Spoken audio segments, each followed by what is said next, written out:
Part 5. 3 days after the fatal night, at 9 o'clock in the morning, Hermann repaired to the convent where the last honours were to be paid to the mortal remains of the old countess. Although feeling no remorse, he could not altogether stifle the voice of conscience, which said to him, "You are the murderer of the old woman."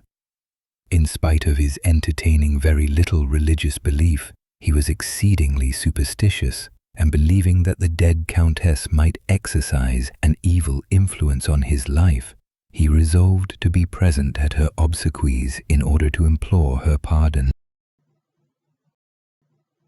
The church was full. It was with difficulty that Hermann made his way through the crowd of people. The coffin was placed upon a rich catafalque beneath a velvet baldachin. The deceased countess lay within it with her hands crossed upon her breast, with a lace cap upon her head, and dressed in a white satin robe. Around the catafalque stood the members of her household, the servants in black caftans, with armorial ribbons upon their shoulders and candles in their hands. The relatives, children, grandchildren, and great-grandchildren, in deep mourning. Nobody wept. Tears would have been une affectation. The countess was so old that her death could have surprised nobody, and her relatives had long looked upon her as being out of the world. A famous preacher pronounced the funeral sermon. In simple and touching words he described the peaceful passing away of the righteous, who had passed long years in calm preparation for a Christian end. "The angel of death found her," said the orator, engaged in pious meditation and waiting for the midnight bridegroom. The service concluded amidst profound silence. The relatives went forward first to take farewell of the corpse. Then followed the numerous guests who had come to render the last homage to her who for so many years had been a participator in their frivolous amusements. After these followed the members of the countess's household. The last of these was an old woman of the same age as the deceased. 2 young women led her forward by the hand. She had not strength enough to bow down to the ground. She merely shed a few tears and kissed the cold hand of her mistress. Hermann now resolved to approach the coffin. He knelt down upon the cold stones and remained in that position for some minutes. At last he arose, as pale as the deceased countess herself. He ascended the steps of the catafalque and bent over the corpse. At that moment it seemed to him that the dead woman darted a mocking look at him and winked with one eye. Hermann started back, took a false step, and fell to the ground. Several persons hurried forward and raised him up. At the same moment, Lizaveta Ivanovna was borne fainting into the porch of the church. This episode disturbed for some minutes the solemnity of the gloomy ceremony. Among the congregation arose a deep murmur, and a tall, thin chamberlain, a near relative of the deceased, whispered in the ear of an Englishman who was standing near him that the young officer was a natural son of the countess. To which the Englishman coldly replied, "Oh." During the whole of that day, Hermann was strangely excited. Repairing to an out-of-the-way restaurant to dine, he drank a great deal of wine, contrary to his usual custom, in the hope of deadening his inward agitation. But the wine only served to excite his imagination still more. On returning home, he threw himself upon his bed without undressing, and fell into a deep sleep. When he woke up, it was already night, and the moon was shining into the room. He looked at his watch. It was 2:45. Sleep had left him. He sat down upon his bed and thought of the funeral of the old countess.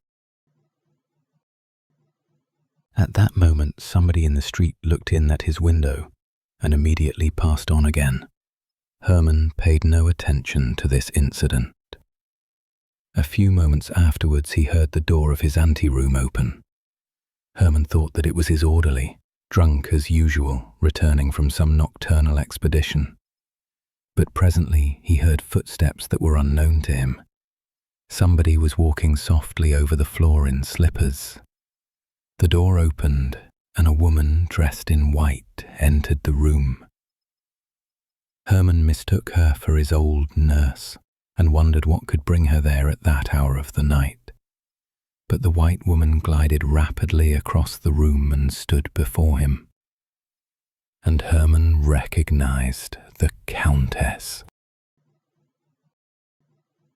"I have come to you against my wish," she said in a firm voice, "but I've been ordered to grant your request. 3, 7, ace will win for you if played in succession, but only on these conditions: that you do not play more than one card in 24 hours, and that you never play again during the rest of your life. I forgive you my death on condition that you marry my companion, Lizaveta Ivanovna." With these words, she turned round very quietly, walked with a shuffling gait towards the door, and disappeared. Herman heard the street door open and shut, and again he saw someone look in at him through the window. For a long time Herman could not recover himself. He then rose up and entered the next room. His orderly was lying asleep upon the floor, and he had much difficulty in waking him. The orderly was drunk, as usual, and no information could be obtained from him. The street door was locked. Herman returned to his room, lit his candle, and wrote down all the details of his vision.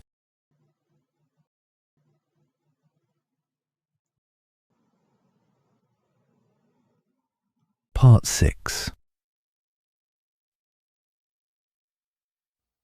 Two fixed ideas can no more exist together in the moral world than two bodies can occupy one and the same place in the physical world. 3, 7, ace soon drove out of Herman's mind the thought of the dead countess. 3, 7, ace were perpetually running through his head and continually being repeated by his lips. If he saw a young girl, he would say, "How slender she is," quite like the 3 of hearts. If anybody asked, "What is the time?" he would reply, 5 minutes to 7. Every stout man that he saw reminded him of the ace. 3, 7, ace haunted him in his sleep and assumed all possible shapes. The 3s bloomed before him in the forms of magnificent flowers. The 7s were represented by gothic portals, and the aces became transformed into gigantic spiders. One thought alone occupied his whole mind: to make a profitable use of the secret which he had purchased so dearly. He thought of applying for a furlough so as to travel abroad. He wanted to go to Paris and tempt fortune in some of the public gambling houses that abounded there.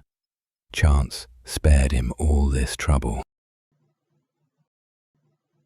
There was in Moscow a society of rich gamesters, presided over by the celebrated Chekalinsky, who had passed all his life at the card table and had amassed millions, accepting bills of exchange for his winnings and paying his losses in ready money. His long experience secured for him the confidence of his companions, and his open house, his famous cook, and his agreeable and fascinating manners gained for him the respect of the public. He came to St. Petersburg.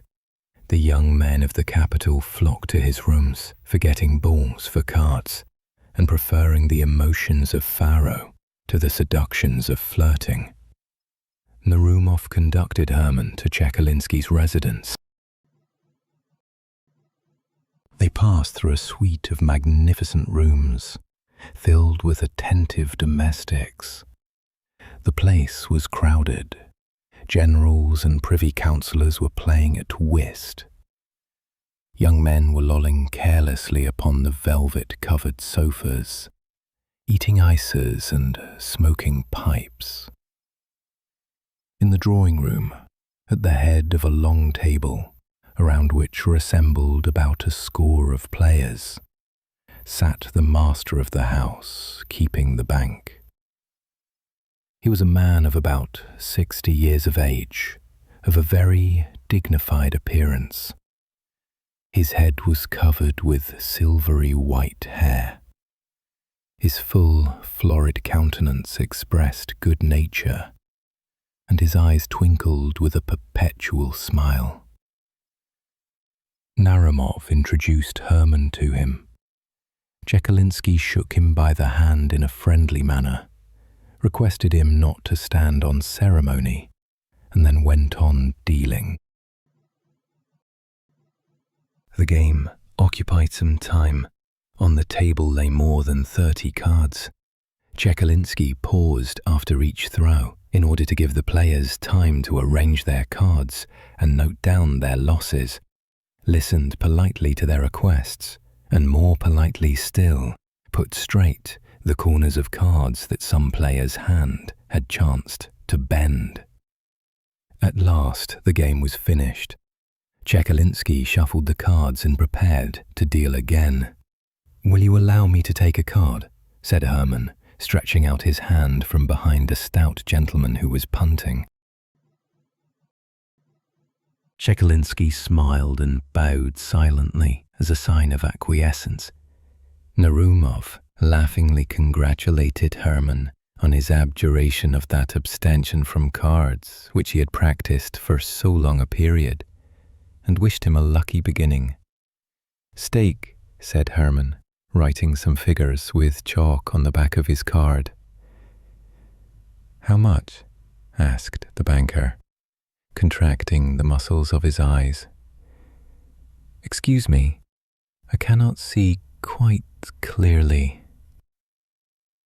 47,000 rubles, replied Herman. At these words, every head in the room turned suddenly round, and all eyes were fixed upon Herman. "He has taken leave of his senses," thought Narumov. "Allow me to inform you," said Chekalinsky with his eternal smile, "that you are playing very high. Nobody here has ever staked more than 275 rubles at once." "Very well," replied Herman, "but do you accept my card or not?" Chekalinsky bowed in token of consent. "I only wish to observe," said he, "that although I have the greatest confidence in my friends, I can only play against ready money.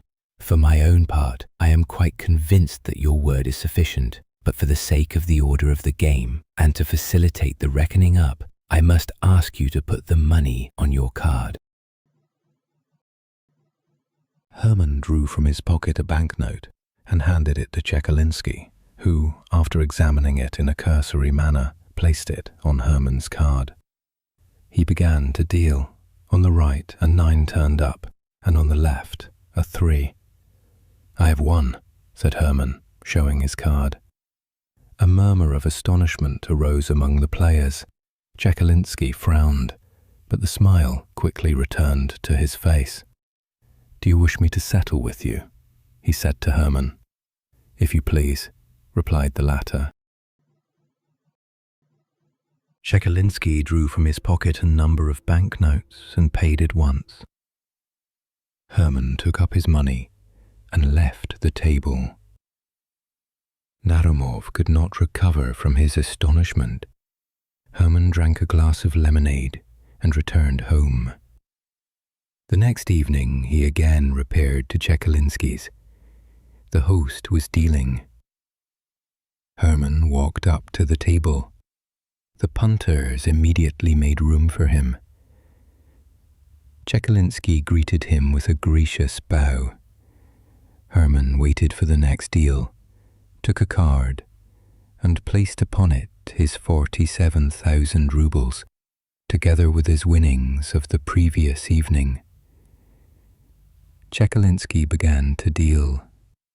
A knave turned up on the right, a 7 on the left. Herman showed his 7. There was a general exclamation. Chekalinsky was evidently ill at ease, but he counted out the 94,000 rubles and handed them over to Herman, who pocketed them in the coolest manner possible and immediately left the house. The next evening, Herman appeared again at the table. Everyone was expecting him. The generals and privy councillors left their whist in order to watch such extraordinary play. The young officers quitted their sofas, and even the servants crowded into the room. All pressed round Herman. The other players left off punting, impatient to see how it would end. Herman stood at the table and prepared to play alone, against the pale, but still smiling, Chekalinsky.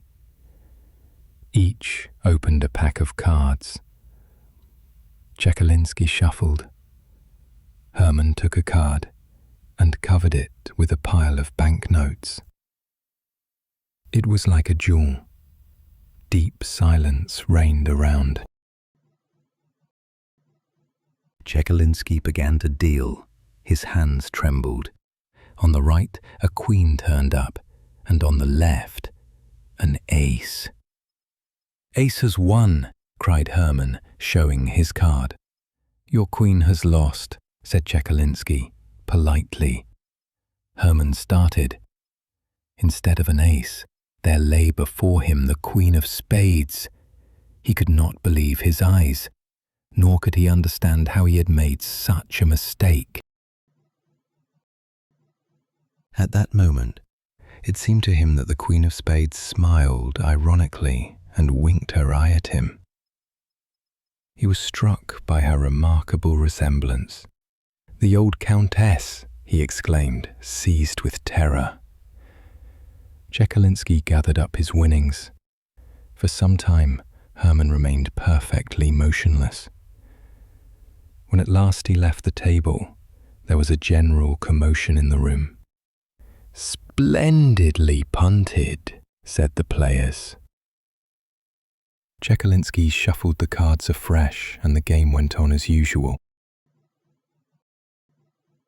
Herman went out of his mind and is now confined in room number 17 of the Audiobook Hospital.